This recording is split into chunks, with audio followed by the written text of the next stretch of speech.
Reuse is critical to save time and adopt the best solution available in software engineering. We're fortunate to have a well-established mechanism like design patterns through which a community of like-minded people actively share their knowledge and wisdom gained from many years of experience. With 15 essential design patterns, I'll start by going over fundamental concepts, then show you how to use creational design patterns like Singleton and Factory. We'll also see how structural design patterns like Proxy and Adapter work, as well as behavioral design patterns like Observer and Visitor. In addition to all these design patterns, I'll be covering the fundamental principles in software design. For those of you who are not familiar with Python, I recommend that you learn the basics of Python first. This course is not about teaching you how to be up and running with Python as a beginner. However, you should be able to follow along and run the Python scripts I provide, no problem, even if you're pretty new to Python. If you already know the basics pretty well, that will be the best case scenario to jump into this course.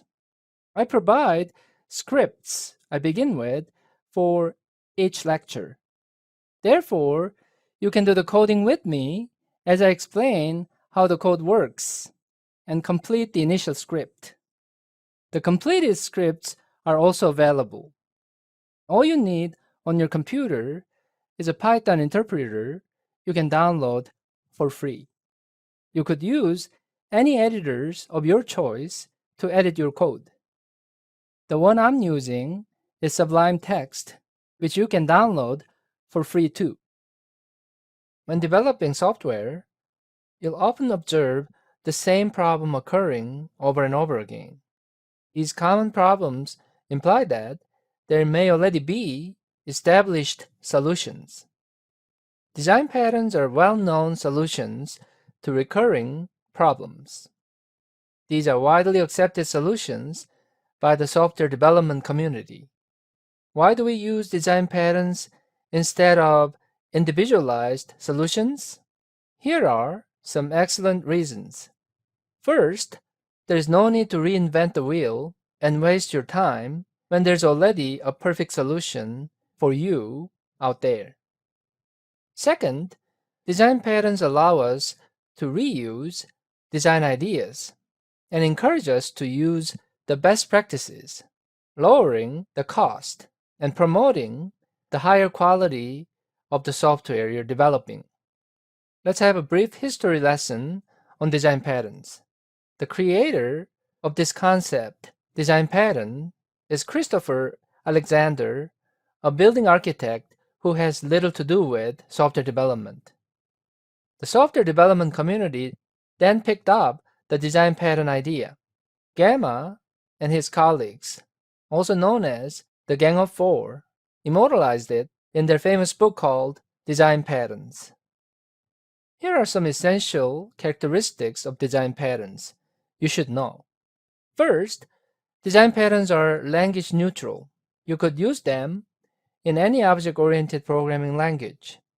Second, design patterns are dynamic because there are always new ones coming out. You could also be revising the existing design patterns if there is a need. Finally, design patterns are intentionally incomplete to promote customization. These days, professional software developers must master design patterns because these patterns are becoming a core vocabulary when discussing design decisions for a software application among seasoned software developers. There are three different types of design patterns. One is creational, the other is structural, and another is behavioral. We use creational design patterns to build objects systematically. The main benefit behind creational patterns lies in their flexibility. For example, Different subtypes of objects from the same class can be created at runtime when you use creational patterns. We use structural patterns to establish relationships between software components in particular settings or configurations.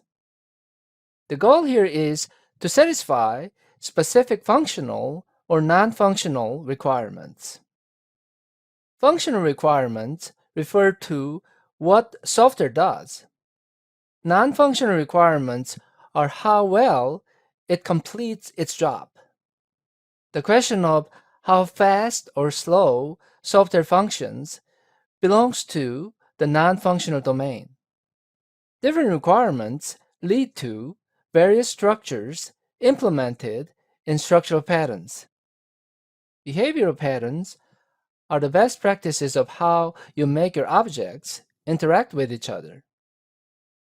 The focus here is defining the protocols between these objects when trying to work together to accomplish a common goal.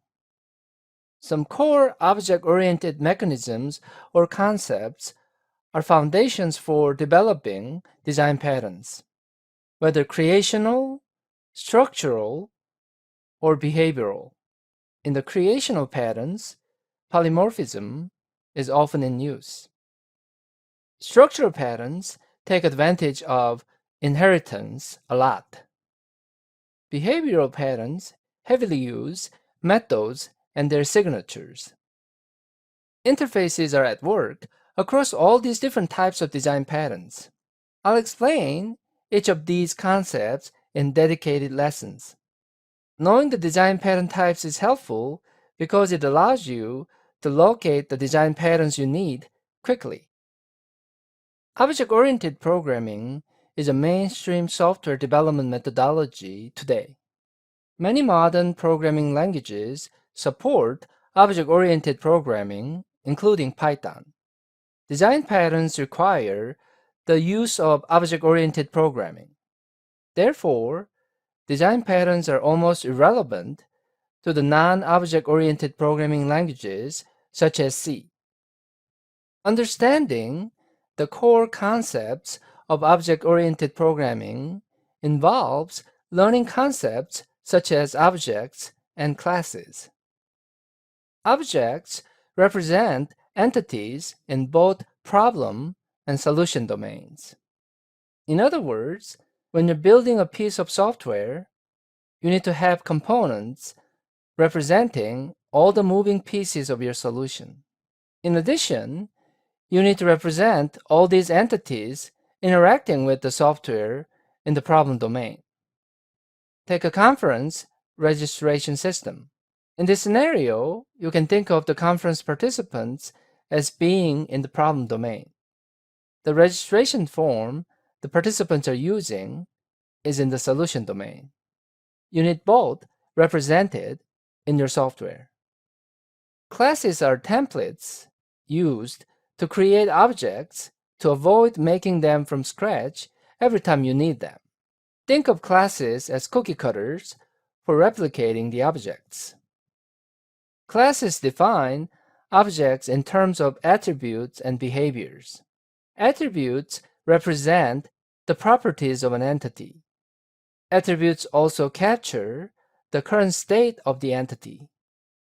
On the other hand, methods represent the behaviors of an entity. Let's go back and think about our registration system example one more time.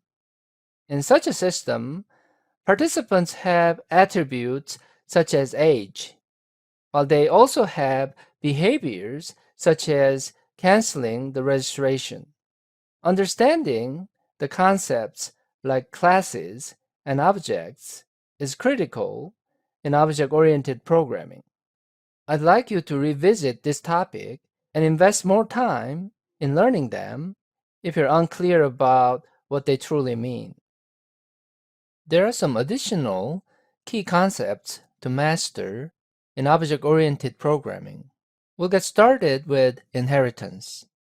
Inheritance establishes relationships between classes as parent and child. The child class keeps all the attributes and methods of its parent. It can also add new attributes or methods of its own to the parent class definition. The child class can also override the existing methods of its parent. Let's say that we have a pet class with two child classes, dog and cat.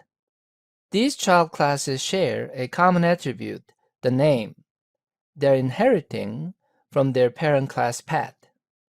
However, the child classes override the speak method in their definition.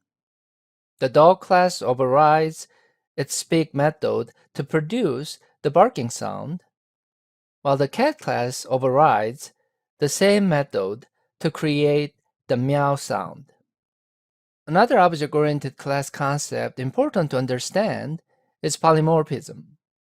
Polymorphism relies on inheritance, and it allows us to instantiate a child class and treat it as the same type as its parent.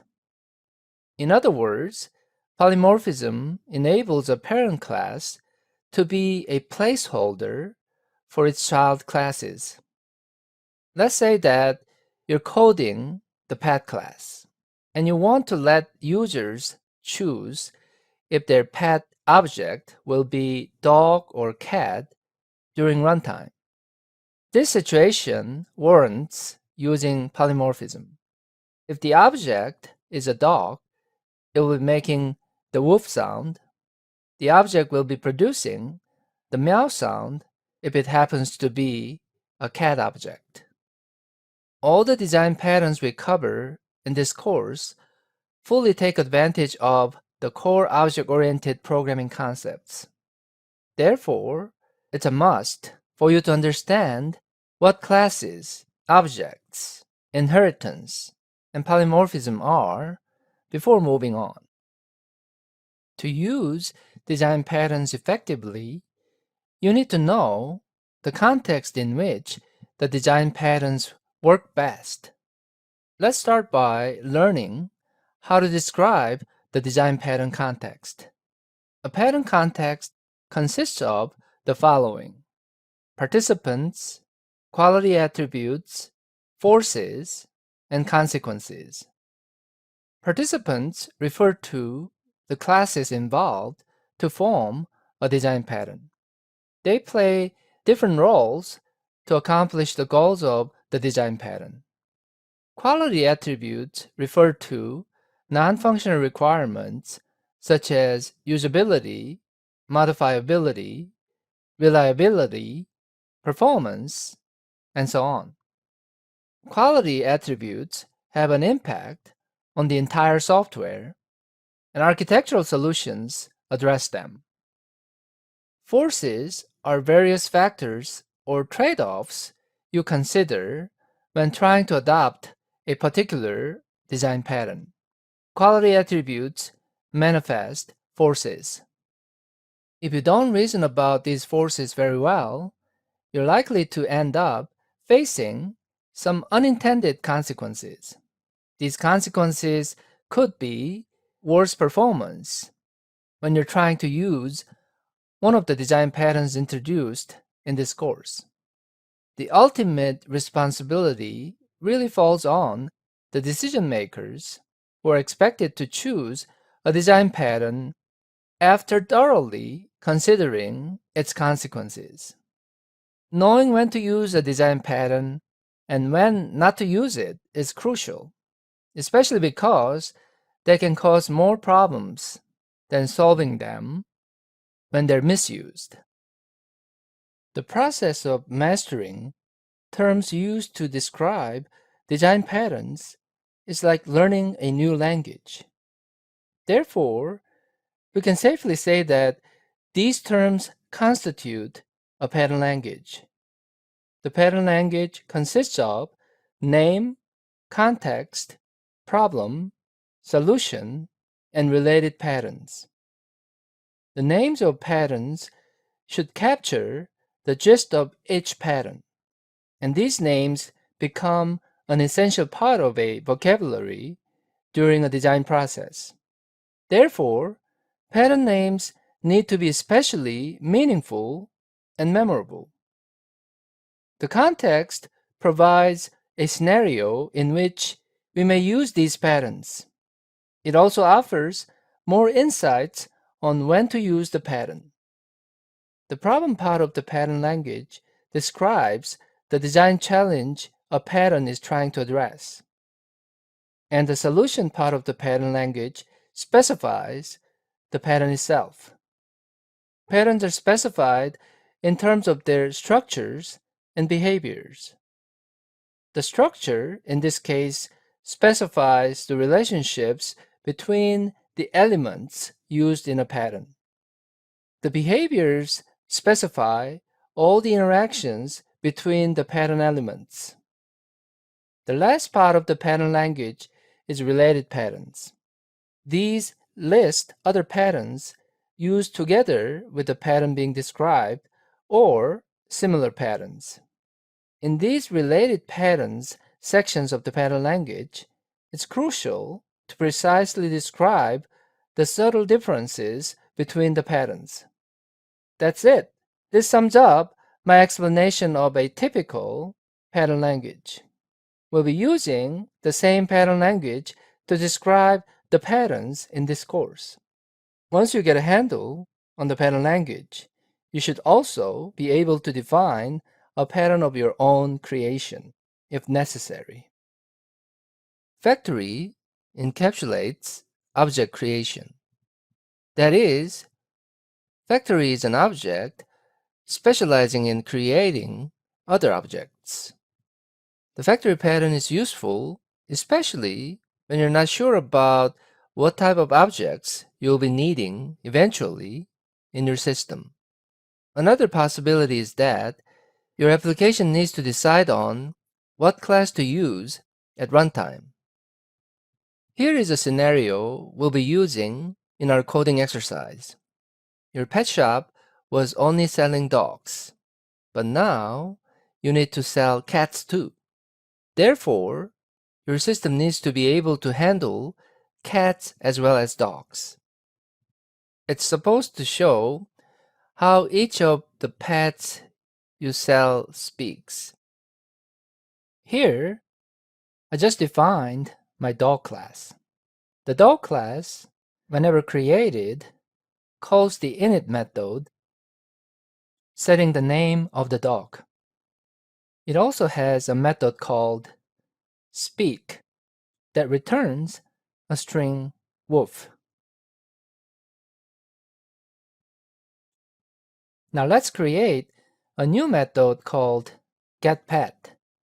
Type def space get underscore pet, open parentheses. We're passing a key to indicate the pet we want. The default key is dog. So type pet equal sign double quotation marks dog. And don't forget the colon. Let's define this function by adding some internal documentation first. Since this is our factory method we'll be using to create our object, we'll say the factory method.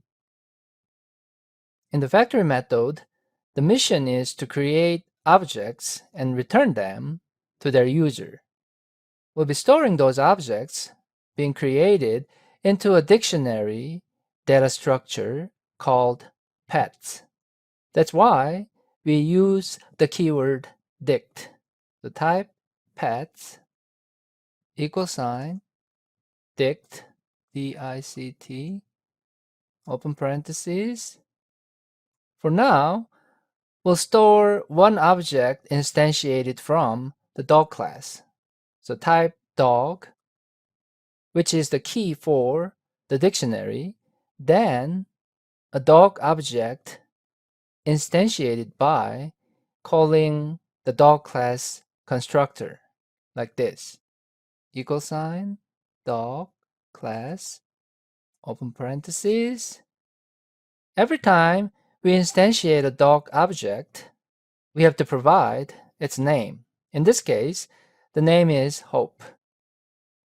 We'll be returning whatever object needed out of the dictionary object. Therefore, return pets, but not the actual dictionary object, but an item stored in the dictionary object indicated by the pet key value, PET. We've just provided the key which is stored in the pet variable. Therefore, this will return an object that was stored in the dictionary object and also identified by the key provided. Now we're done with our factory method. Now let's imagine a situation in which you have to provide a new object instantiated from a new class called cat. Since we already have this getPet method, adding a new class is not a problem. All you have to do is to create a new class. Select the whole dog class definition and we'll just copy and paste. We'll call it cat this time. So it's a simple cat class. Then, in addition to changing the name of the class, we'll also return a different value when it comes to the speak method. We'll use meow because it's a cat. Now, all you have to do is add a new instance of the cat in the dictionary object. By the way, the indentation of our getPet method needs to be corrected because this is not part of the class. The key is cat, C-A-T, equal sign. We're instantiating a cat object from this cat class, C-A-T, open parentheses. We have to provide the name of the cat, which is Peace. Don't forget the double quotation marks. As you can see, adding a new class cat is not a problem at all because all you really have to do is adding this new object instantiated from the cat class into the dictionary object. Now let's see if this works. Let's invoke the getPet method. First, I'll try to retrieve a dog object, which is why I'm using the dog key. I'm storing the dog object in this variable d equal sign get underscore pet open parenthesis, and then the key is dog. Just to test it, we'll print what the dog says. Type print open parenthesis and then type d dot speak. This will be invoking the speak method of the dog object. Let's see if this works. Go to Tools, click on Build. It does work. Now let's see if the cat object can be instantiated from the cat class. Type C equal sign get underscore pet. Now, instead of getting a dog, we're getting a cat. That's why I'm using the key cat. Now let's test it. All we have to do is print what the cat says. Just type print c dot speak. Let's run the program. Go to Tools and Build. The script works. One thing I'd like to mention here is that since we have this getPet method, which is our factory method, the addition of new pet types such as cat is really easy. And as the user of this getPet method or the factory method, you don't really see what's going on in terms of all these new types of objects being added. That's what is nice about the use of the factory pattern. The way the factory pattern is implemented here is slightly different from the factory method in a typical object-oriented programming language because we're trying to fully take advantage of all the built-in features of Python in this course. As its name suggests, Abstract Factory builds on the factory pattern. Abstract Factory is useful when its user expects to receive a family of related objects at a given time, but doesn't have to know which family it is until runtime. Here is the scenario we'll be using. We'll first build a pet factory whose concrete factories include dog factory and cat factory. Both dog and cat factories produce dogs and cats, as well as related products such as dog food and cat food. In theory, our solution Abstract Factory consists of Abstract Factory, Concrete Factory, Abstract Product, and Concrete Product. For the Abstract Factory, we use Pet Factory. For Concrete Factory, we use Dog Factory and Cat Factory. And finally, for the concrete products, we'll be creating dogs, a type of pet, and dog food, and also cats and cat food. We implement our abstract factory without using inheritance because Python is a dynamically typed language and therefore does not require abstract classes. Abstract factory is related to the factory pattern in a sense that it creates objects. Concrete factories are often singletons. We'll start with the dog object that our concrete factory will return. Let's first define the dog class to instantiate the dog object. It has our favorite speak method. Next is the dog factory, and this is our concrete factory that returns two objects. The first object we're returning is a dog object, and the second one is a dog food object. Let's add some internal documentation by saying here returns dog object returns a dog food object. Now, let's complete this code by typing return the name of the class, dog, and parentheses. And then we'll be returning the dog food string object. Type return, double quotes, dog food. Please note that our concrete products are the dog object and dog food. Unlike the factory pattern that creates one object, our dog factory produces a group of two related items, dog and dog food, in the context of the abstract factory pattern.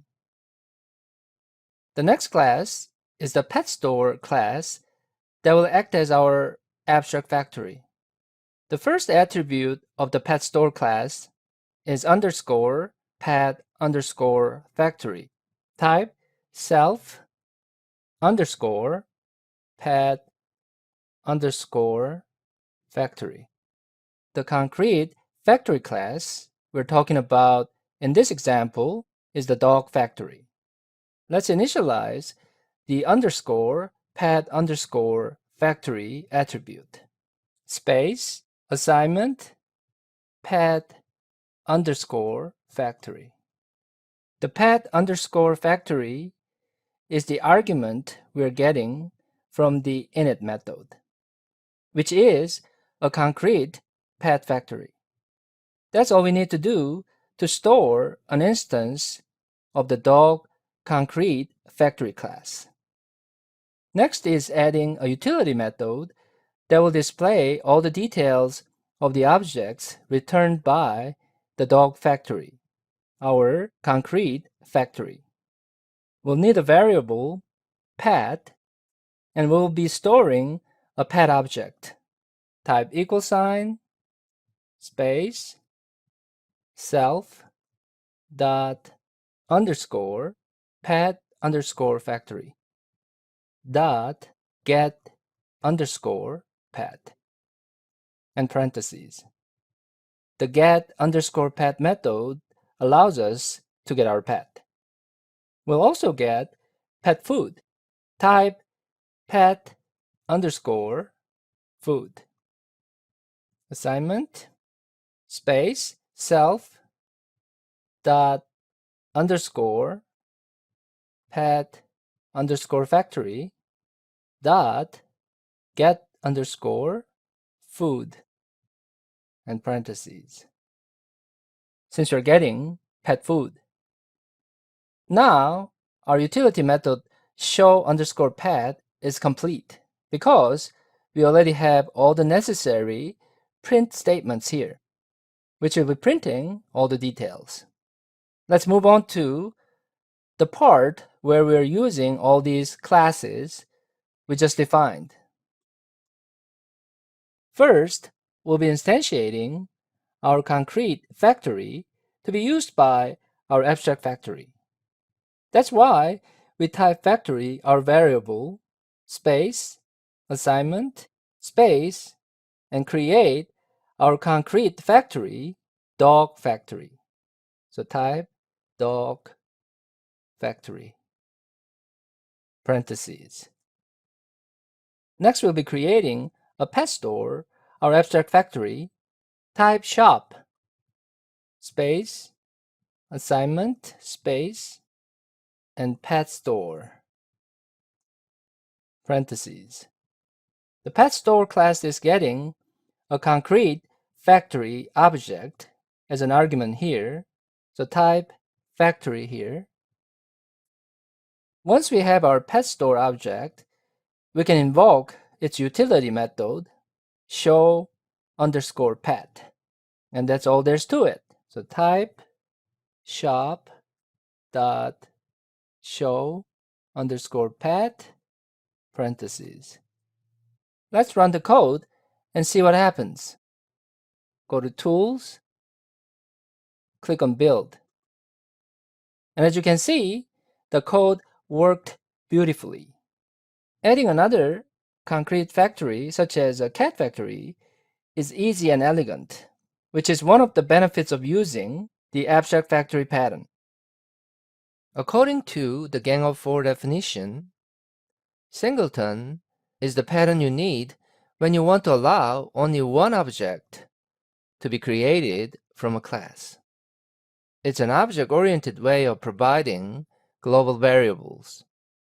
A similar concept called Borg exists in the Python community.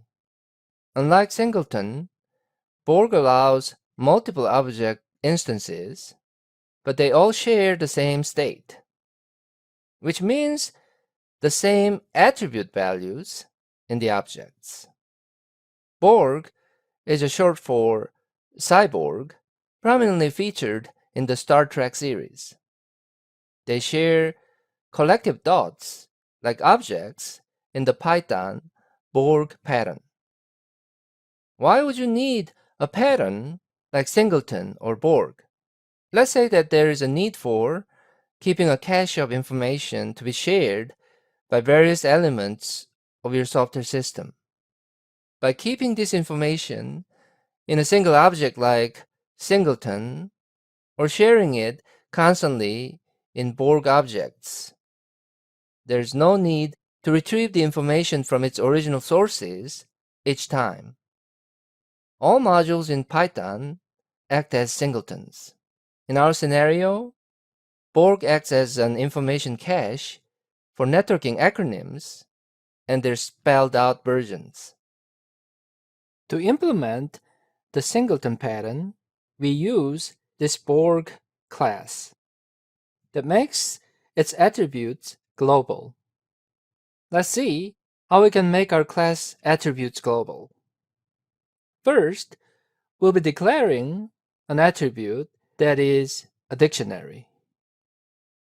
Type underscore shared underscore data. And then we'll make it a dictionary. So equal sign, space, squiggly brackets. Then we'll use this user-defined dictionary data structure to initialize the attribute of the class. Type def 2 underscores init 2 underscores self colon. Now type self dot underscore underscore dict underscore underscore space assignment space self dot underscore shared underscore data. This arrangement makes the underscore shared underscore data our attribute dictionary. Once we define our Borg class, we can inherit from it by putting Borg right here as an argument for the Singleton class constructor. By inheriting from the Borg class, the Singleton class can share the attributes among all its various instances. Whenever we create an instance of the Borg class, it will share the same set of attributes in the dictionary. This setup essentially makes the Borg object an object-oriented form of global variables. Our example Borg object here is to maintain a dictionary of acronyms. Type def space underscore underscore init self star star kwargs colon Borg dot underscore underscore init self. Now type self dot underscore shared underscore data dot update kwargs. What we're doing here is to use the argument of the init method to accept a dictionary item and then update our attribute dictionary with a newly provided dictionary item.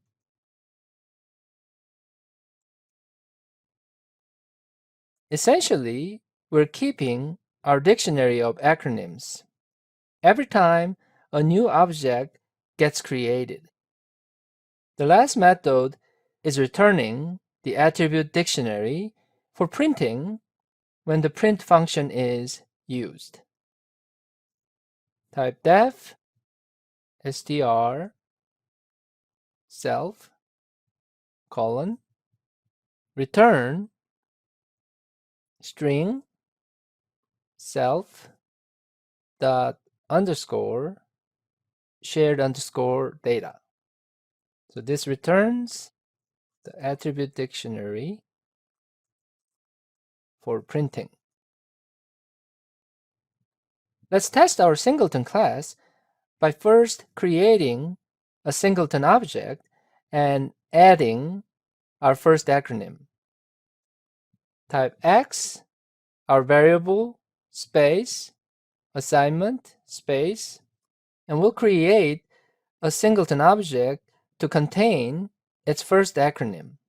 Type Singleton, parentheses, HTTP, space, equal sign, space, hyper, text, transfer, protocol. Note that HTTP is our key. The equal sign associates the key with the string value. Hypertext transfer protocol. Next, we'll print the object. Type printx, print, parentheses, x. Let's run the program and see what happens. Go to Tools, click on Build. It works. The output shows the content of the Borg attribute dictionary, which is a key and value pair of our acronym and its spelled out version. Let's see what happens when we try to create the second Singleton object and add another acronym.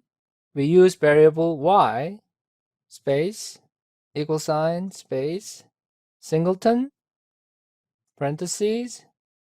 The acronym is SNMP space =, double quotes, simple network management protocol. We're using the same attribute dictionary and adding a new item to it. What's going to happen is that the attribute dictionary will retain the previous acronym and then add this new acronym to itself. Let's print it and see the result. Type print parentheses y. Let's run the script. Go to Tools, Build. As you can see, the second Borg object kept HTTP and its spelled out version, Hypertext Transfer Protocol, and it added the new acronym definition pair, SNMP, Simple Network Management Protocol. The way we implement Singleton here is different from its classic version, but Python's way still does the job, maybe even better. Builder is a solution to an anti-pattern called telescoping constructor. An anti-pattern is the opposite of the best programming practice and what we want to avoid. The telescoping constructor anti-pattern occurs when a software developer attempts to build a complex object using an excessive number of constructors. The builder pattern is trying to solve this problem. Think of a scenario in which you're trying to build a car. This task requires various car parts to be first constructed individually and then assembled. The builder pattern brings order to this chaotic process to remove unnecessary complexity as much as possible. It partitions the process of building a complex object into 4 different roles. The first role is the director, in charge of actually building a product. The second role provides all the necessary interfaces required in building an object. We call this one an abstract builder because there'll be a concrete builder inheriting from it. The concrete builder class inherits from the abstract builder class and actually implements the details of the interfaces of the abstract builder class for the specific type of a product. The product role represents an object being built. The builder pattern does not rely on polymorphism, unlike factory and abstract factory. The focus of the builder pattern is instead on reducing the complexity of building an elaborate object through a divide and conquer strategy. In this exercise, our goal is to build a car object and print its details. We'll do so by using the builder pattern's various participants, including director, abstract builder, concrete builder, and the object being built. The abstract builder class called builder here creates a car object and keep it as its attribute. The concrete builder class called Skylark builder inherits from the abstract builder class and provides methods to be used by the director class. Let's add one more method to the concrete builder class, which is the add_, engine method. So type def add underscore engine parentheses self colon type self car engine and set it to turbo engine. The next part is to go back to the director class and complete the definition of the construct underscore car method. The director object is what actually builds a car. Let's create a new car object to get started. Type self dot underscore builder. This attribute is where the concrete builder object is stored. Therefore, type dot create new car parentheses. Then we'll add the model by typing self dot underscore builder dot add model parentheses. The model name is Skylark. We'll be adding the tires next. Type self dot underscore builder add underscore tires parentheses. Finally, we'll be adding the engine. Self underscore builder dot add engine. The director class will be returning a completed car through the get underscore car method. Let's finish the method by typing return space self dot underscore builder dot car. We just finished creating all the classes / parts necessary to assemble our car object. Let's go ahead and build it next. To allow the director to orchestrate the process of building a car, let's create a concrete builder first here. Type builder, assignment, and then the name of the concrete builder is Skylark Builder. Skylark Builder, parentheses. The director then takes the concrete builder and puts it to work. Type director, assignment. The variable director will hold the director object. The director object will in turn take the builder as its argument. So type director, parentheses, the argument is builder. Now we can construct our car by invoking the construct underscore car method. Type director dot construct underscore car parentheses. Finally, the director gets a reference to the car object by invoking the get underscore car method.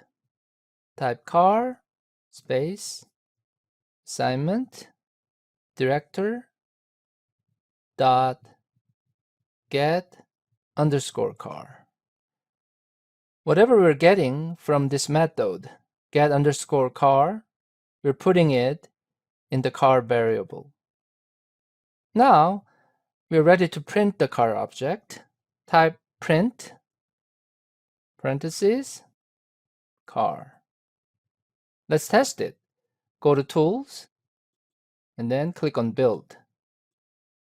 And it works. The builder pattern separates a class from the process of building complex objects. This way, it makes creating similar objects that require the same steps more efficient and elegant. Let's say that you want to build a Mustang instead of Skylark. All you have to do is add another concrete builder for Mustang. Prototype clones objects according to a prototypical instance. Here, the keyword is cloning. Note that we're talking about making a copy instead of building. Prototype is useful when instantiating many identical objects individually, which could be expensive in terms of computing power. Cloning could be a good alternative because it makes a carbon copy in the memory space instead of building individual objects respectively from scratch the usual way. Let's assume that we are building a car. We can mass produce cars more easily and quickly if the cars have the same color and options. Similarly, in our Python programming scenario, you can clone the objects by making a copy of a prototype object instead of building them through constructors, as long as they're supposed to be identical without variations. Our solution consists of creating a prototypical instance first, and then cloning it whenever you need a replica. The pattern related to the prototype pattern is the abstract factory. The prototype class has 4 different methods, and we'll start with an init method. In the init method, all we are doing is creating a dictionary object. The dictionary object will contain the objects to be cloned. Let's create the dictionary object by typing self dot underscore objects space equal sign space curly brackets. The second method is register underscore object. This method takes 2 arguments. The first one is the name. The second one is the object to be cloned. The name will be used as a key when storing an object in the dictionary object. Our next step is to store the object we're receiving as an item into the dictionary object. Type self dot underscore objects. This is our dictionary. Our key will be name. And using this key, we'll store the object to be cloned, which is obj. Next is the unregister underscore object method. In this method, we'll delete objects from the dictionary object. Let's delete the object by using the del keyword. Type del space self dot underscore objects. We want to delete a particular object using its key, in this case, name. Let's move on to the final method, clone, which is the most important method. This method clones the prototypical object. Type obj. This is where our copied object will be stored. We copy it by using the deep copy method. Space equal sign copy dot deep copy. The prototypical object is already stored in our dictionary object. We reference it by saying self dot underscore objects, and then we need to get the object by using its key name. So dot get name. This is perfectly fine when you don't have to change anything in the object being cloned. But if you want to change some attributes of the object you're cloning, then it's nice to have a way to update the attributes, which is what obj dot underscore underscore dict underscore underscore refers to, like this: obj dot dict underscore underscore dot. We'll update the object based on the attribute dictionary object we're receiving as an optional argument. That's why we type update attr here. Lastly, we'll be returning the object we just replicated. Return space obj. Now the definition of our prototype class is complete. Let's move on to defining the prototypical object we'll be cloning. In this case, we'll be cloning a car object. Therefore, we have to define the class for the car object.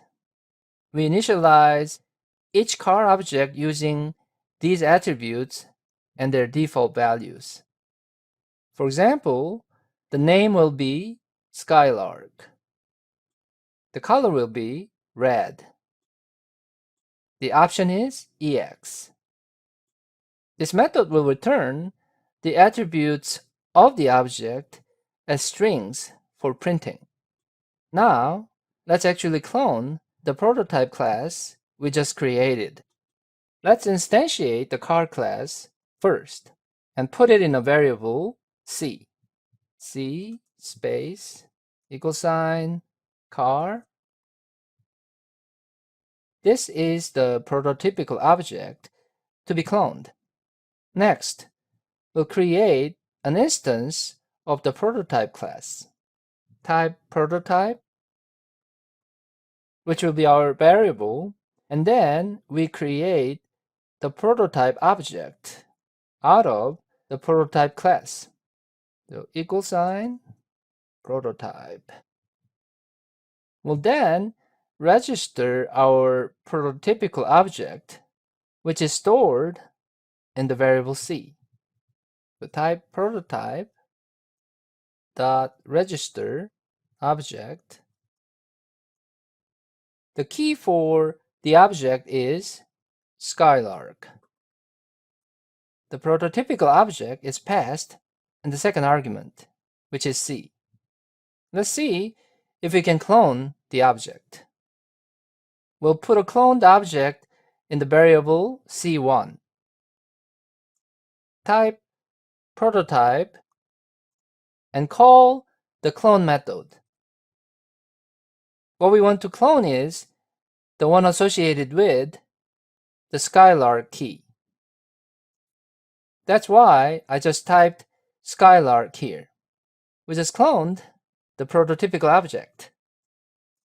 Finally, it's time to print the cloned object. Type print C1. Let's build the program and see what happens. Go to Tools, Build. And it worked. As you can see, our script is printing all the attributes of the cloned object. The Decorator design pattern is a structural pattern that allows users to add new features to existing objects without changing their structures. Python makes implementing the Decorator pattern very straightforward due to its built-in language feature. Our challenge here is to add additional features to an existing object dynamically without using subclassing. Here is our scenario. We start with a function displaying a hello world message. We want to make the message look fancier by decorating it with additional tags, such as blink, as you can see here. Functions are objects in Python, and we can add additional features to these functions using the built-in decorator in Python. Patterns such as adapter, composite, and strategy are related to the decorator pattern. Let's define our decorator first. We use the special Python keyword @reps and pass the function we're decorating. By doing this, whatever we are using to decorate the function and its effect will be transparent. Now let's define what the decorator is doing by working on the inner function definition. First, we'll grab the return value of the function being decorated. Type ret, our variable, space, assignment, space, and whatever is being returned from the function we're getting in the decorator. Next, we'll do our magic to further process the return value of the function being decorated. In this case, we add a new hypertext markup language or HTML tag, blink, around the original string. Type return, space, and the blink tag will append the blink tag to the return value of the original function, which is ret, and then we'll close the tag. Now, whatever we did in the inner function will be returned by this statement, return decorator. Before we apply our decorator, let's try our plain function, hello_world, and see what happens. This function prints a string, hello world.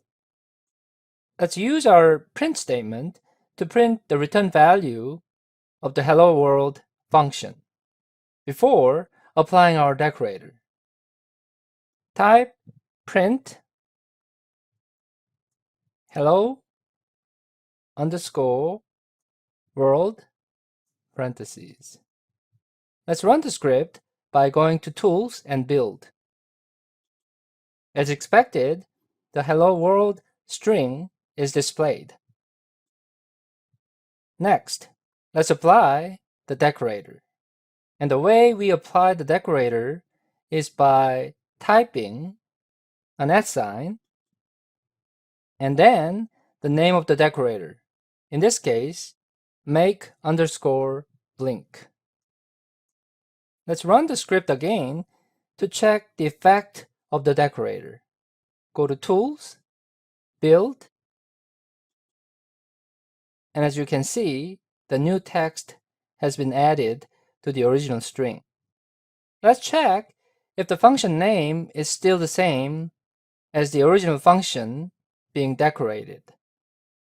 We print the function name by typing print hello_world dot __name __. We'll also print the docstring of the function. Type print hello_world dot __doc__. Let's run the script again. Go to Tools, click on Build. As you can see, the function name is hello_world instead of the decorators. The name of the decorator was make_blink. The docstring of the decorator was define the decorator. However, the output is the docstring of the original function, which is original function, an exclamation mark. As demonstrated here, we can use the decorator pattern to add additional features transparently to an existing function very easily in Python. Proxy becomes handy when creating a highly resource-intensive object. The problem we need to solve here is postponing our object creation as long as possible due to the high resource requirement of the object we're creating. Therefore, there's a need for a placeholder that will, in turn, create the object when its creation is absolutely necessary. Here's our scenario. We create an instance of a producer class only when it's available because only a fixed number of producer objects can exist at a given time. Our proxy is an artist who is checking to see if the producer becomes available for a guest. In the proxy design pattern, clients interact with a proxy object most of the time until the resource-intensive object becomes available. The proxy object is in charge of creating the resource-intensive objects. Adapter and Decorator are related to the proxy design pattern. Let's first define our producer class. We expect it to be more resource-intensive when we're trying to instantiate it. Here, being resource-intensive means using more computing resources such as memory or CPU. The producer class prints the messages shown here. There are two methods defined. The first one is printing the current status of the producer, stating producer is working hard. The second method prints a statement saying that the producer now has time to meet a guest. The goal here is not to bother the producer until the producer is available because the producer is very expensive to instantiate. Next, let's define the proxy class. The proxy class is relatively less resource intensive when instantiated. That's why we use the proxy object as a middle person to handle the request for the producer until the producer becomes available. Let's see what happens in the proxy class. We have two attributes. One is occupied. The default value for that attribute is no. We have another attribute that stores an instance of the producer class. Under the produce method, we have this if statement where we'll be checking if the producer is available. Let's add the logic we need here. We have this if statement that says self.occupied == no. This way, if the producer is not occupied, then that's when we'll be instantiating the expensive producer class. Type self dot producer space =, and then we're creating an object from the producer class. Producer parentheses. We let the program wait a little bit by typing time dot sleep parentheses for 2 seconds. Since we now have the producer object created, the producer can meet guests. Type self dot producer and then invoke the meet method. Otherwise, we're not going to be doing anything because the producer is not available. Let's test the code to see if it works. Instantiate a proxy first because the proxy is really the one handling all the requests from our guest to see if the producer object is available or not. We'll give a variable name P for proxy. And then we'll make the proxy work until the producer is available. That's what this statement p.produce does. Note that we're invoking the produce method on the proxy, not the producer. The producer object hasn't even been created yet. Remember that the current state of the producer is not occupied, meaning not busy. Therefore, in this case, when I invoke this produce method on the proxy object, the proxy object will be able to instantiate a producer and then relay the message from the guest to the producer object. The result will be the producer being able to spend some time with the guest. Let's run the code and see if it works. Go to Tools, click on Build. As you can see, the producer is now available. Let's now move on to the next steps. Try to change the state of the producer into being occupied by typing p.occupied =, yes. And then we'll make the proxy produce again. Type p.produce parentheses. Let's run the program again. Click on Build.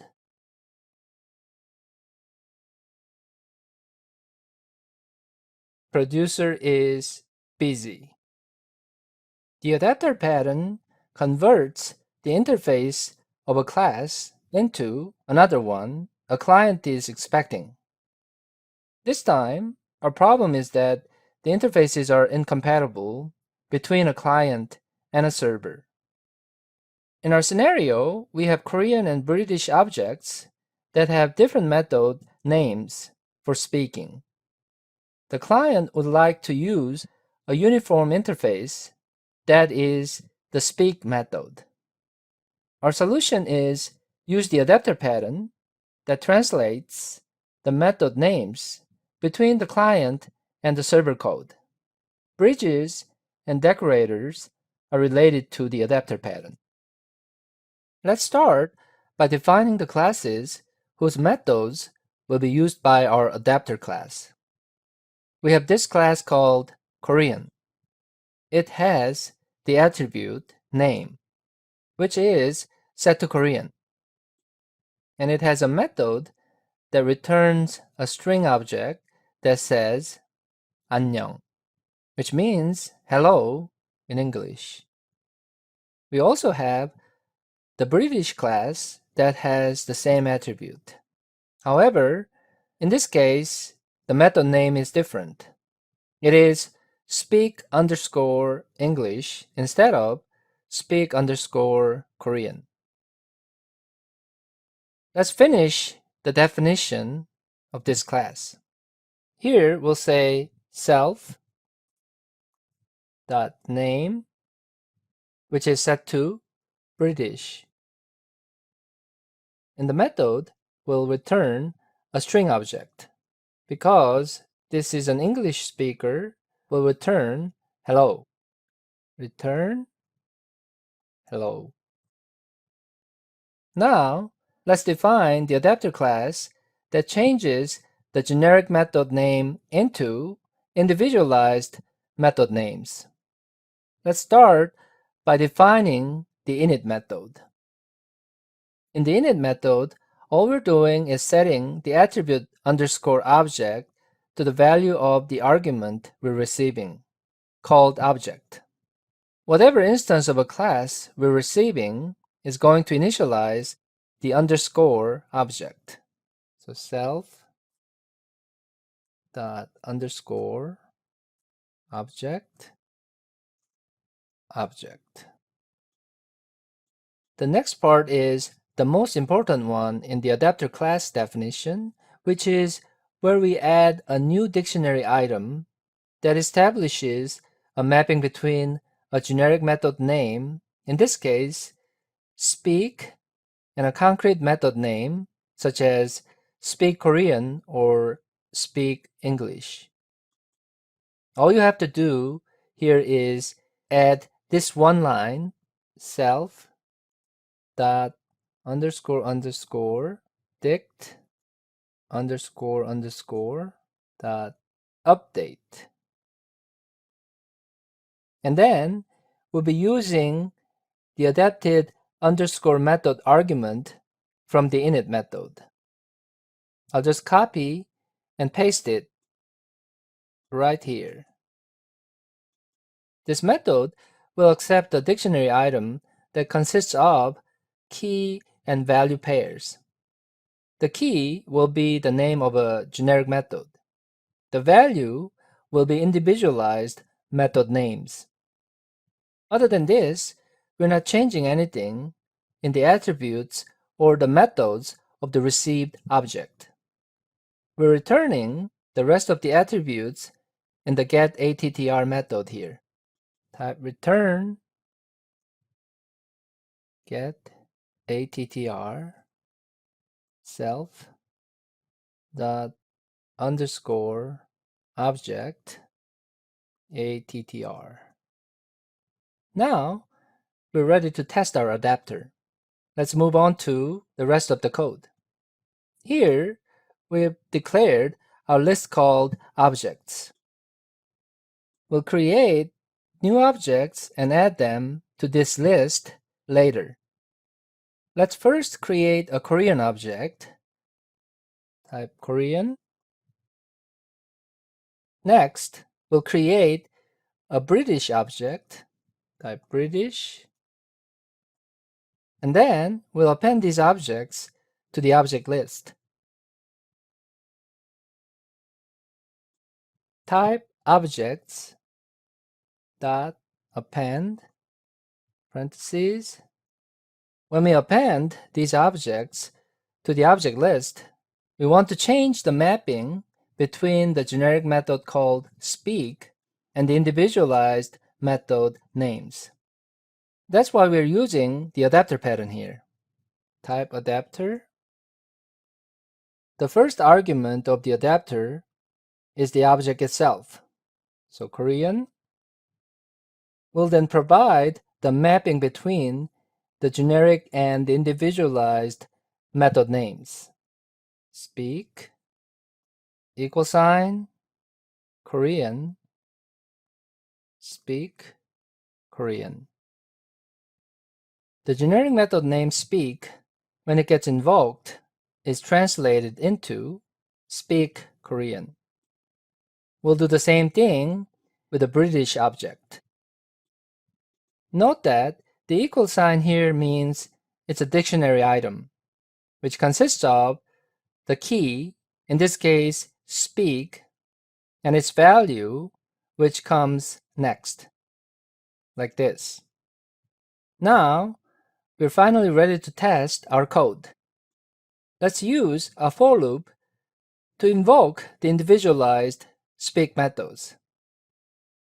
We use speak here, which is the generic method. However, the end result is the individualized methods getting invoked. Go to Tools, click on Build. And as you can see, the code worked. The composite design pattern maintains a tree data structure to represent part-whole relationships. Here, we want to build a recursive tree data structure so that an element of the tree can have its own sub-elements. An example of this problem is creating menu and submenu items. The submenu items can also have their own submenu items. Our coding challenge is to display menu and submenu items using the composite design pattern. Our solution consists of three major elements. The first one is component. The second one is child. And the third one is composite. The component element is an abstract class. A concrete class called child inherits from the component class. And then we have another concrete class called composite, which also inherits from the component class. Finally, our composite class maintains child objects by adding and removing them to and from a tree data structure. Let's start by defining our abstract class, which is component. Nothing too much is done in the component class definition except for defining our interface method, component underscore function. Let's move on to the child class definition. Since this one inherits from the component class, we'll have to say its parent is component right here. We'll have an attribute to store the name of the child. Type self dot name space assignment space args. The index is 0. What we're doing here is getting an argument from the instantiation process of the child class, whose first argument happens to be the one we are going to be using for setting the name attribute. The second method here implements the abstract method component underscore function. Our implementation prints the name of the child. Let's move on to the composite class that also inherits from the abstract class component. We also need another attribute to store the name of the component object. Type self dot name and args. The index is 0, meaning that we'll be using the first argument to get the name of the composite object. This time, we have another attribute, a list, that will keep all our child items in the composite object. The rest of the methods we're defining are utility methods. For example, we have this method called append underscore child to add a new child. We also have the remove underscore child method. In our definition of the abstract method, component underscore function, we print the name of the composite object. The second thing we're doing is iterating through all the child objects and then invoking their component function to print their names. Now, we are ready to go ahead and use these classes we just defined. First, we'll be building a composite submenu that is not a top-level menu, but a submenu. It's a composite itself and has its own children. We also build the child items. And then we add the child items to the composite submenu 1. Next, we'll do some more coding to create the top-level composite menu here. The variable name is top, space, assignment, and composite, which is the class we're using. It has an argument that is the name of the composite object, top underscore menu. We'll then build a plain submenu, which is not a composite. We'll call this sub2, space, assignment, child, because it's a child, and we'll name it submenu 2.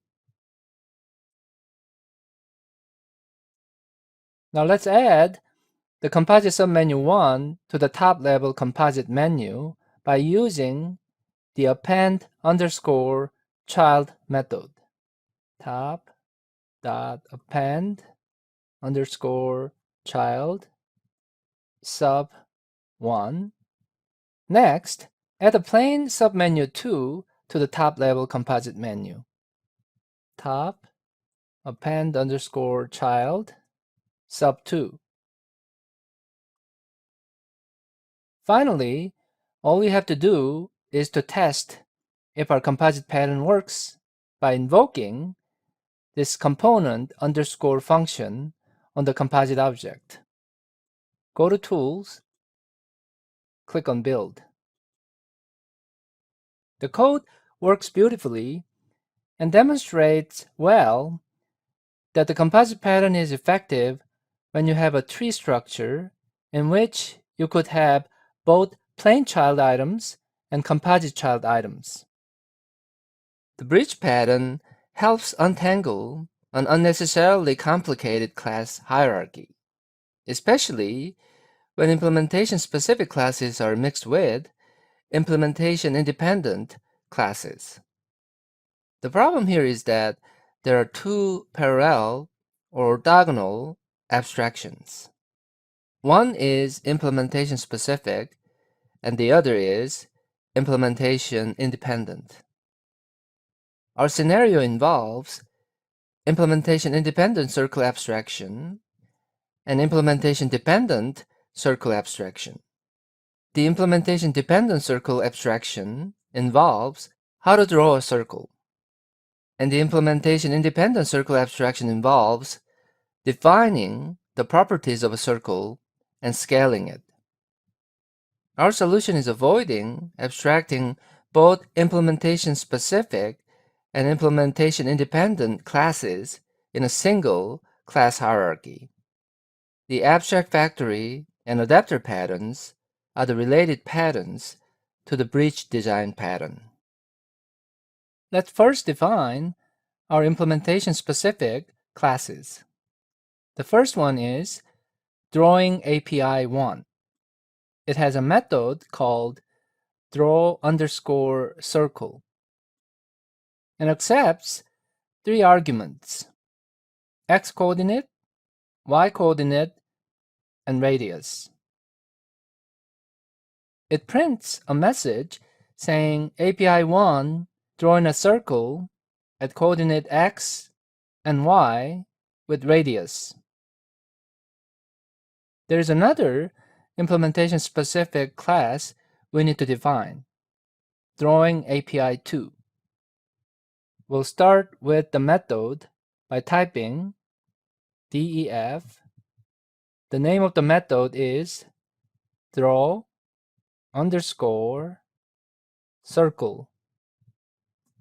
Its arguments are self, x, y, and radius. The interface is the same, but the implementation will be different. Type print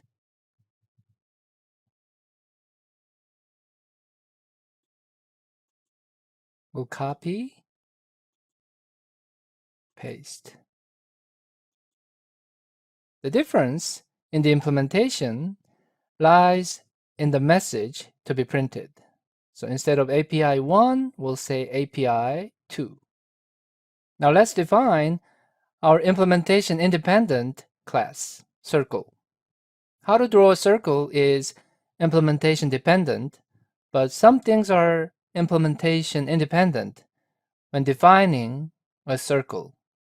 The very first part of the circle class definition is initializing its attributes. We have x coordinate being initialized, y, and radius. The last argument is drawing_API. This is the argument accepting an instance of our Drawing API 1 or 2 classes. These attributes are implementation independent. However, how to draw these circles is implementation dependent, and it depends on the last argument we're accepting. Type self._drawing_API, which is the attribute containing our drawing_API object. And then we'll invoke the draw_circle method. So draw_circle. Finally, we'll be passing our arguments based on what we just received. self dot underscore x self dot underscore y self dot underscore radius. These are all the values already stored in our attributes. The next method, scale, is implementation independent because scaling a circle, whether it's bigger or smaller, has nothing to do with how to implement the circle. After defining these classes, we're now ready to create a circle object. Let's use the circle class and pass our arguments. In the argument list, the most important one is drawing API 1, because this decides what kind of implementation we're using to draw a circle. When we're done, we're invoking the draw method on the circle object. We'll do the same thing for the second circle. Type circle2 equal sign and circle. The x coordinate is 2, the y coordinate is 3, and the radius is 4. We'll be using a different implementation method this time, drawing API 2. Invoke the draw method on circle 2. Let's run the code. Go to Tools, click on Build. The code works. The bridge pattern is effective when you have so many different kinds of classes involved in your hierarchy, and it makes sense to separate these classes into different hierarchies. The observer pattern establishes a one-to-many relationship between a subject and multiple observers. Our problem here is that a subject needs to be monitored, and other observer objects should be notified when there is a change in the subject. In our scenario, we keep track of the core temperatures of reactors at a power plant. When there is a change in the core temperature, registered observers must be notified. Our solution uses an abstract class called subject, which has the interface that allows operations such as attaching, detaching, and notifying observers. We also need concrete subject classes inheriting from the abstract subject class. Singleton is related to the observer design pattern. We start with the subject class that represents what is being observed. The subject class keeps this list called underscore observers, where references to all the observers are being kept. Note that this is a one-to-many relationship. There'll be only one subject to be monitored by multiple observers. Next is defining the attach method. This method accepts an observer as an argument. With this observer object, we'll first check if the observer is not already on the observer list.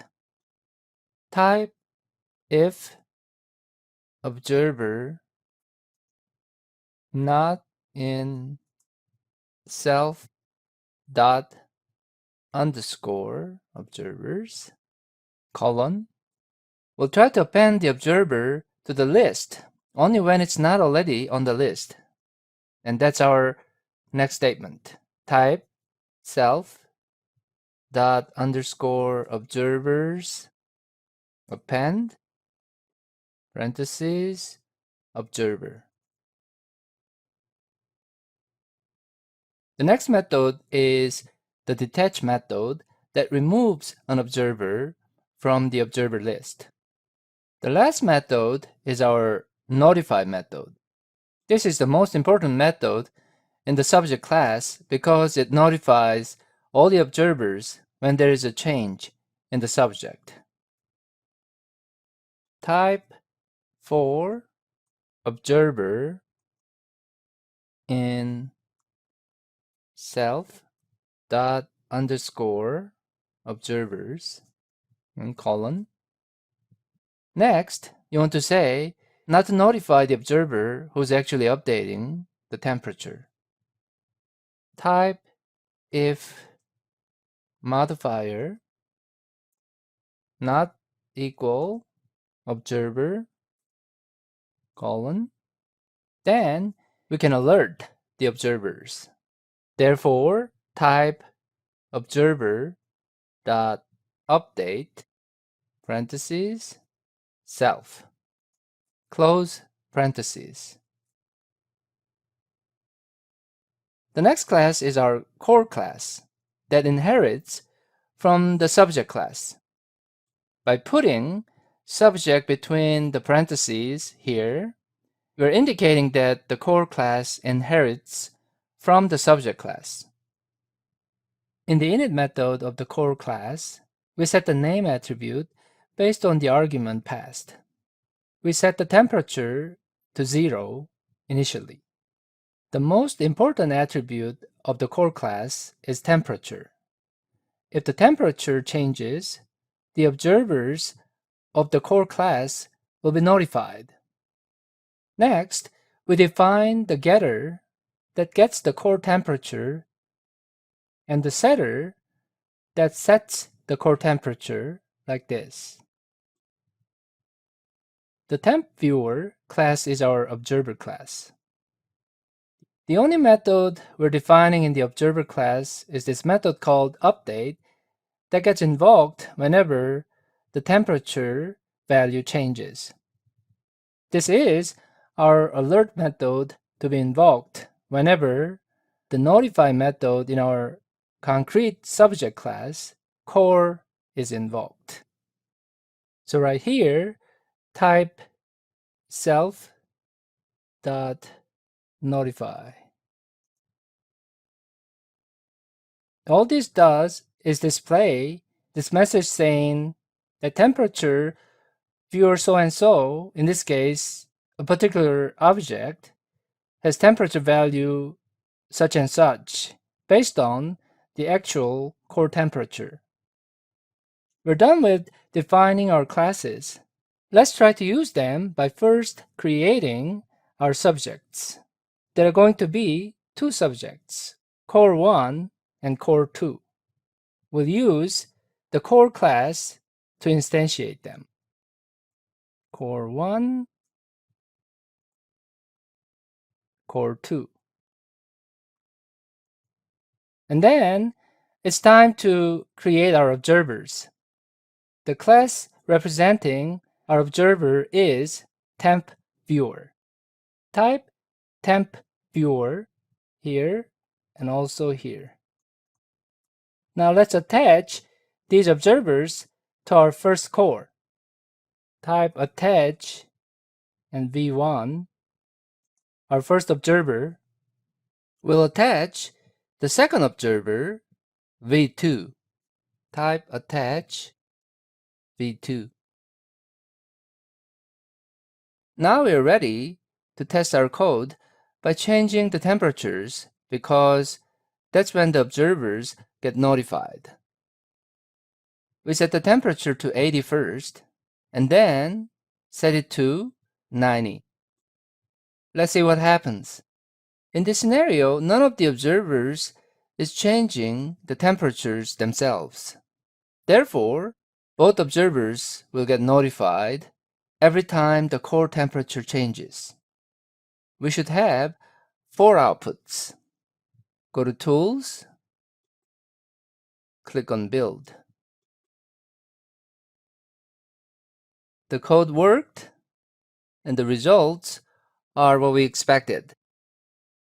The visitor design pattern allows adding new features to an existing class hierarchy without changing it. It's sometimes necessary to add new operations dynamically to existing classes with minimal changes. For our scenario, we present a house class. Visitors in this scenario include an HVAC specialist and an electrician.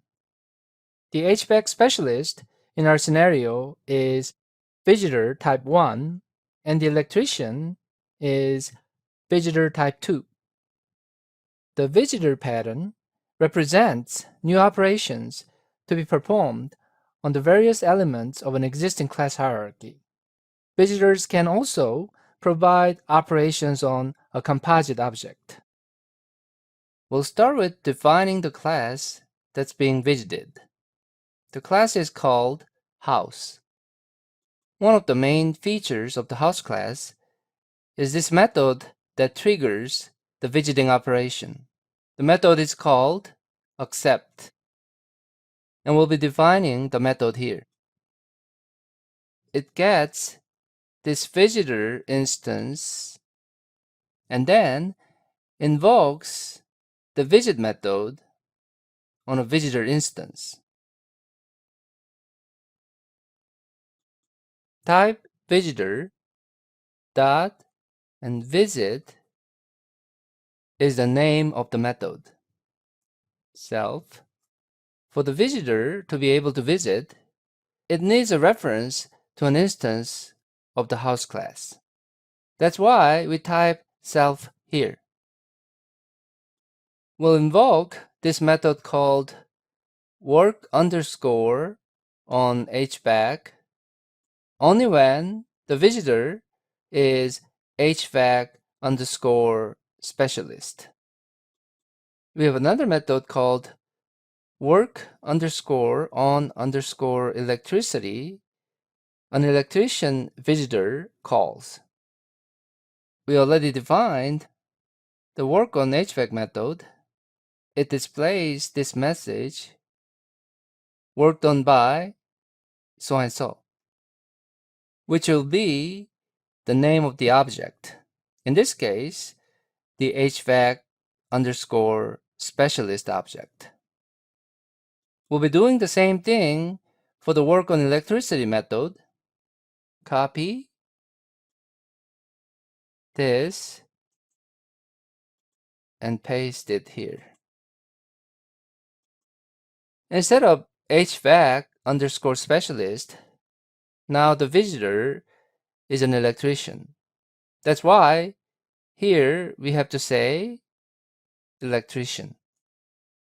I want you to note that we now have a reference to the electrician object in the house object because one of the arguments is a reference to the electrician object.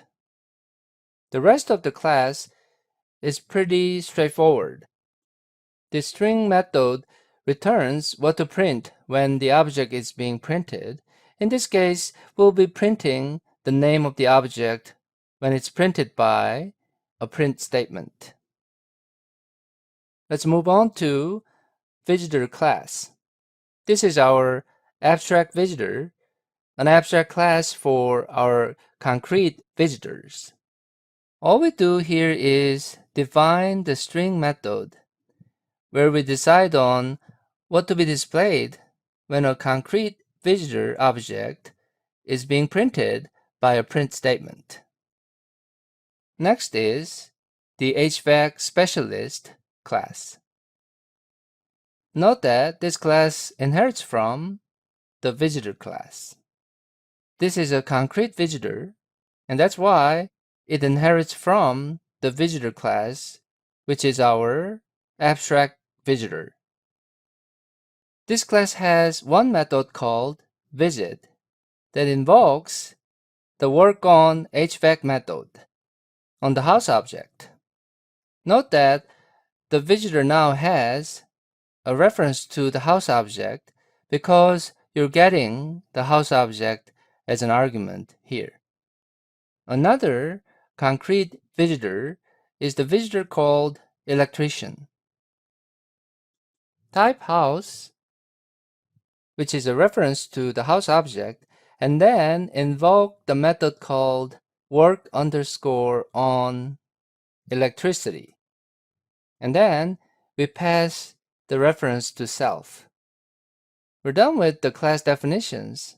Now let's test our classes. First, we'll create an HVAC specialist, which is a concrete visitor. Let's start with a variable, HV assignment. We'll instantiate the HVAC specialist class here. Let's also create an electrician.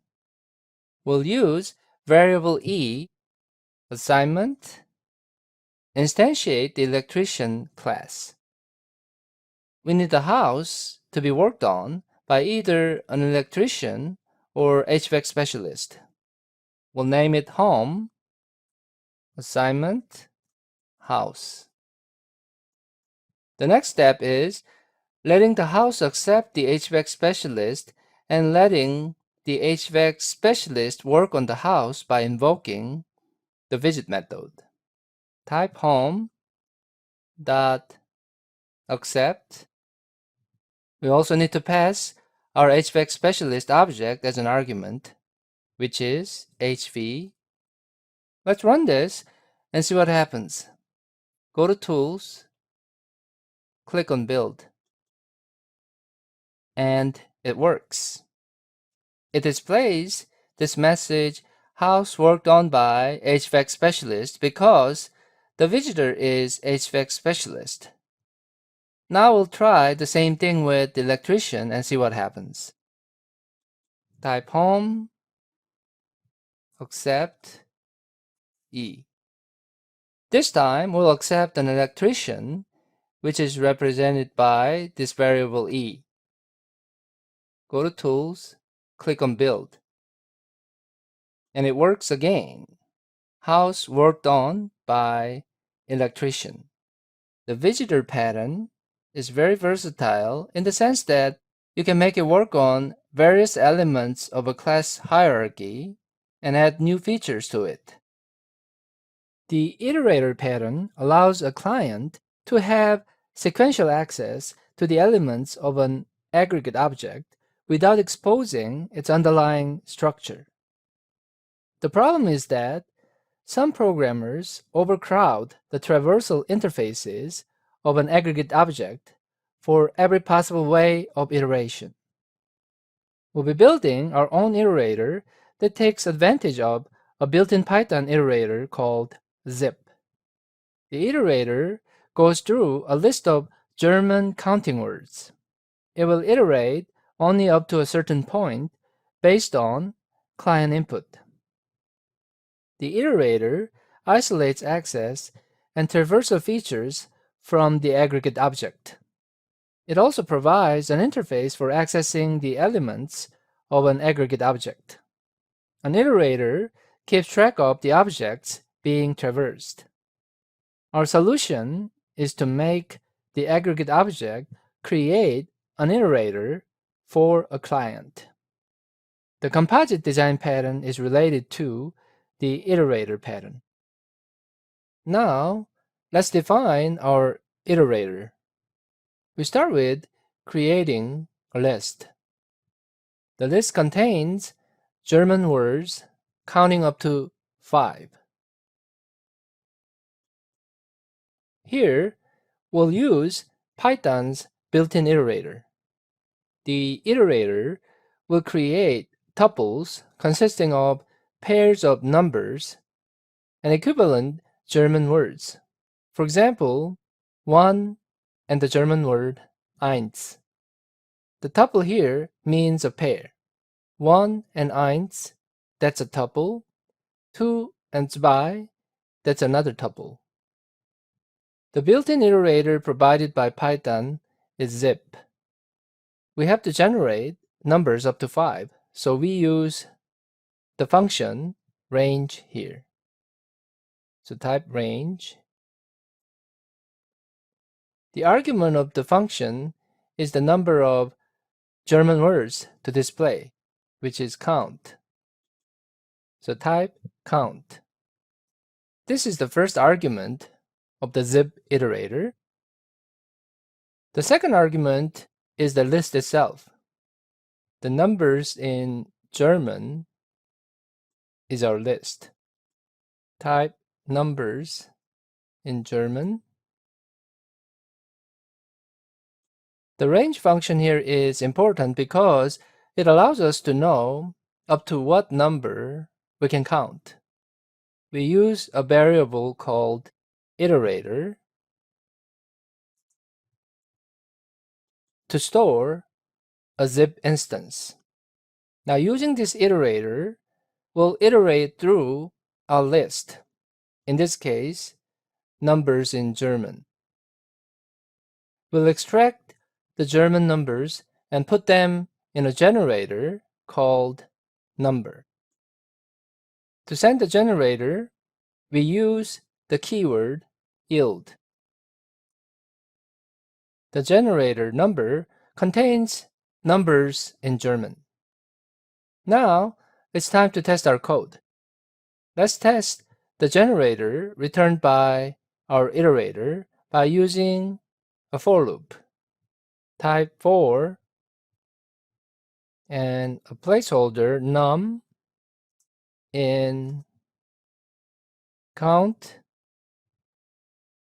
underscore 2, which is the function we just defined. And then we'll have to decide on counting up to what number. We'll try to count up to 3. So type 3 and colon. The function call count underscore 2 will return a generator we can use in this for loop. And then we use a print statement. Type print dot format num. The num variable we're using here contains the German numbers that are going to be returned by the generator. Let's now test the code. Go to Tools, click on Build, and it works. We counted up to 3. 1, 2, 3, but we can also try to count up to 4. Let's try. Copy and paste. Now count up to 4. Go to Tools, click on Build, and it is counting up to 4. 1, 2, 3, and 4. The nice thing about Python is that it provides its own built-in iterator, which makes it easier to develop a customized iterator like the one we just used. The strategy pattern offers a family of interchangeable algorithms to a client. The problem we often see is that there is a need for dynamically changing the behavior of an object. We offer our strategy class with its default behavior. When there is a need, we provide another variation of the strategy class by dynamically replacing its default method with a new one. Python allows adding methods dynamically by importing the types module. This is our strategy class.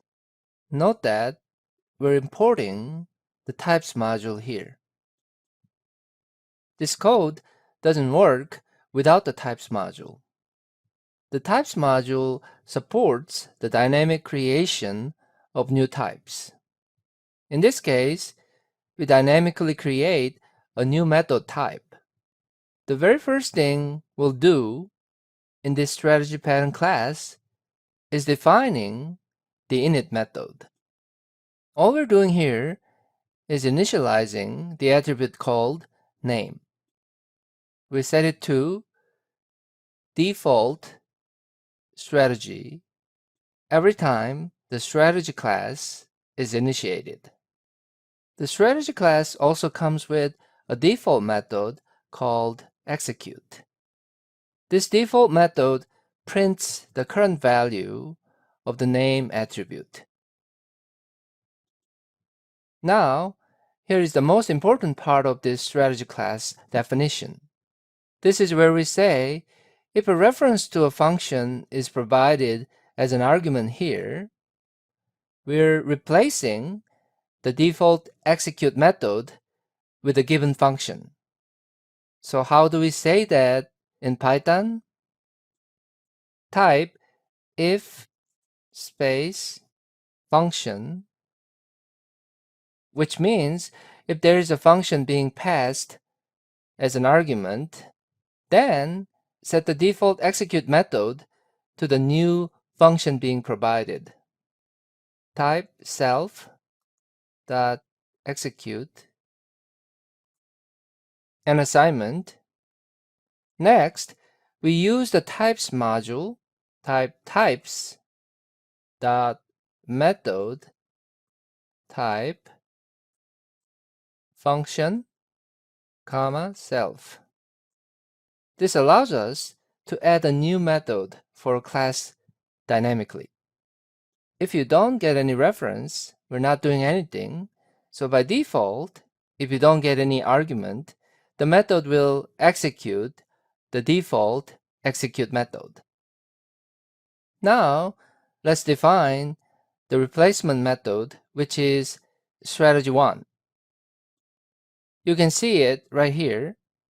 In the replacement method, we use the print function to display the current value of the name attribute as well as the name of the replacement method, which is method 1. This is how you know that the strategy 1 method is used. We'll do the same thing for the second strategy, which is why I'm copying and pasting this. But you still have to make some changes. We still use the print statement. However, I'm changing the method name because this is method 2, not method 1. Now we are ready to create our default strategy object and also create other strategy objects. Let me create our default strategy first, which is strategy. We'll then execute it and see what happens. Next, we'll create other strategies, but this time, instead of not passing anything as an argument, we'll pass the name of the function or method we want to use. Type strategy, parentheses. Now, we pass the name of the function, in this case, strategy 1. And then, we'll set the name of the strategy, which is strategy 1. Next, we have to invoke the execute method on this one. Type execute. And we'll create another strategy here with a different function name, strategy 2. And then we'll set the name to strategy 2. Finally, we'll invoke the execute method again. Let's run the script and see what happens. Go to Tools, click on Build. As you can see, the program works beautifully. The first message being displayed says default strategy used. The second message says strategy 1 is used to execute method 1. And then the third message states strategy 2 is used to execute method 2. Note that the execute method is the one that's being replaced dynamically. Implementing the strategy pattern is straightforward when using Python because of its built-in feature such as the types module. The chain of responsibility pattern opens up various possibilities of processing for a given request. The chain of responsibility pattern decouples the request and its processing. Our problem is that many different types of processing need to be done depending on the request. In our scenario, we receive an integer value. We use different handlers to find out its range. As our solution, we use an abstract handler that stores a successor that will handle a request if the current handler doesn't handle it. Concrete handlers check if they can handle the request. If they can, they handle it and return a true value indicating that the request was handled. Composite is related to the chain of responsibility design pattern. Let's start by first defining our handler class, which is an abstract handler. Since the point of a handler is to find its successor, if the current handler cannot handle a request, we need an attribute to store a successor handler. Type self dot underscore successor. The successor handler is coming in as an argument in the init method. The next method is the handle method, in which we'll first try to handle the request. To handle the request, we call underscore handle method. If this method is able to handle the request, it will return a true value. The next part of our code is checking the value in the handled variable, as you can see here. If the underscore handle request method couldn't handle the request, then we have to do something else, which is using a successor. That's why we type self dot underscore successor dot handle request. This underscore handle method provides an interface to be implemented by the following concrete handler classes. Let's go ahead and define our concrete handler classes. In our first concrete handler definition, or concrete handler 1 definition, you see this conditional statement. If the request is between 0 and 10, then it will print this message. Request so-and-so handled in handler 1. And then it will return this true value to the caller of the method, basically indicating that the request was handled properly. The next concrete handler class is the default handler class, in which we'll try to be covering the case where no handler can handle the request. That's why we don't have any conditional statement in the underscore handle method here. No matter what, we'll always print this message: end of chain, no handler for such and such. And this method will always return the true value, just to make sure that handling process is over. Finally, we have this client class to define. The client class uses our handlers. Here, we'll create our handlers first, and then we'll try to use them in the sequence we want. Let's create our handler by typing concrete handler 1. The concrete handler needs to specify who is its successor. Our successor here is the default handler, and the default handler has no successor, which is why we use none here. And then we'll store the instance of the concrete handler in a variable called handler. So type self handler. Assignment. The next part of The client class is this delegate method. Here, all we're doing is receiving the request, and then, based on the number of requests, we'll iterate through the request list and try to handle these requests one at a time. That's what's happening in this for loop. We're finally done with the definition of all the classes we need. Now we are ready to move on to actually using the classes. Let's create our client first. Type C assignment client. Next, we'll provide our request in the form of a list. We'll use some integers as a request.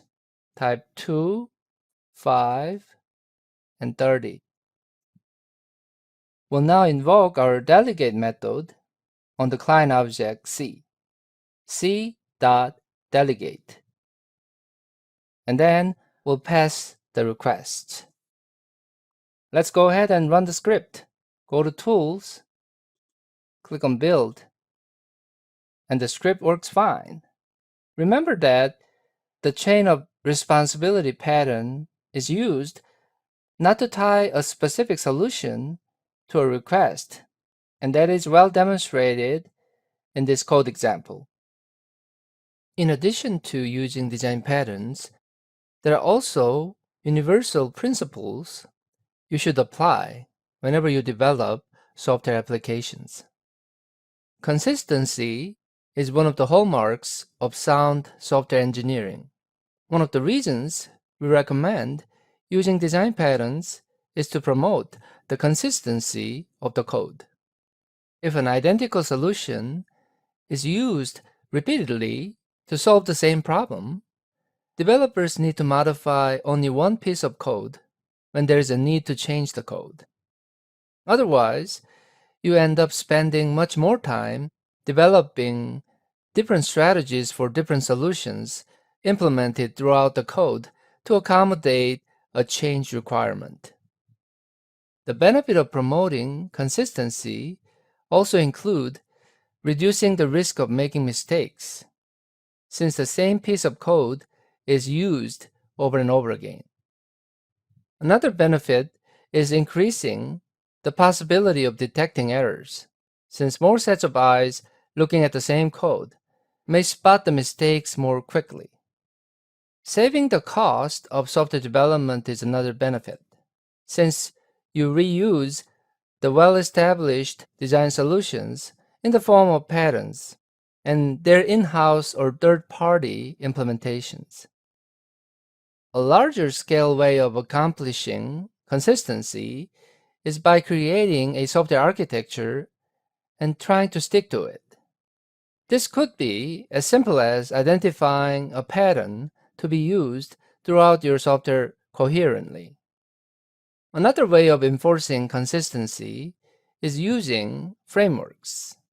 Frameworks consist of design patterns put together in a specific fashion to accomplish a particular goal. For example, there are frameworks specializing in improving software security, while there are frameworks whose focus is providing a related set of functionalities, such as building an e-commerce website. Consistency is one of the most critical software engineering principles, and the use of design patterns makes your job easier to keep your code consistent. Using design patterns also promotes the other ideal qualities of software, such as completeness and correctness. Completeness refers to how much a software solution meets its requirements. Since design patterns are community-driven and validated according to the desired requirements, you can safely assume they meet the baseline requirements. However, one thing to note is that design patterns are intentionally underdefined to allow potential customization and extension efforts. Correctness is another essential quality of well-developed software. If the software produces incorrect results. Although it does most of what it's expected to do, it's still problematic since the error can lead to catastrophic consequences, such as loss of human lives. The correctness quality is especially vital in mission-critical systems, such as power plants and water treatment facilities. Coupling and cohesion are also what design patterns address. The term coupling means how many different elements of your software are related. If there is a strong coupling within the software elements, changes in one of them affect the others significantly, which means a lot of additional work. On the other hand, cohesion refers to how independent a software component is. Therefore, more cohesion is better, while less coupling is desirable, which is the goal of design patterns. Simplicity and generality trade-offs are the last thing I'd like to point out. The trade-off between simplicity and generality is also what design patterns consider.